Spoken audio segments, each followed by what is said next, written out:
এই পেরেককে দেখতে পাচ্ছেন আপনি? এর আকার কতটা সুন্দর, আর এই আকারের কারণেই খুব সহজেই একে দেওয়ালে রোপণ করা যায়। কিন্তু যখন আপনি এই পেরেককে দেওয়াল থেকে বাইরে আনেন, আপনি দেখবেন ওখানে একটা চিহ্ন রয়ে যায়। ঠিক এমনই হলো আমাদের মুখ থেকে বের করা কড়া শব্দ। যখনই আমাদের মুখ থেকে এই কটাক্ষ বেরোয়, তখন তা কোনো ব্যক্তির মনকে আঘাত করে।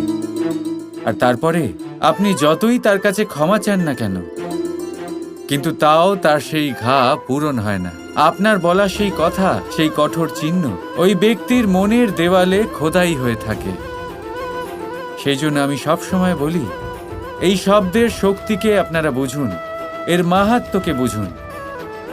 এই শব্দ ব্রহ্ম। কারণ যেভাবে আপনাকে এই শব্দ বিজয়ী করে তোলে, সেইভাবেই এই শব্দ আপনার ব্যাকুলতার কারণে, আপনার বাচনভঙ্গির কারণে, আপনার অতি উৎসাহের কারণে আপনাকে বিপরীত প্রহারও করতে পারে, যতই আপনার মন সুন্দর ও মধুর হোক না কেন। রাধাকৃষ্ণের প্রতিটি পর্বের শেষে শুনতে ভুলবেন না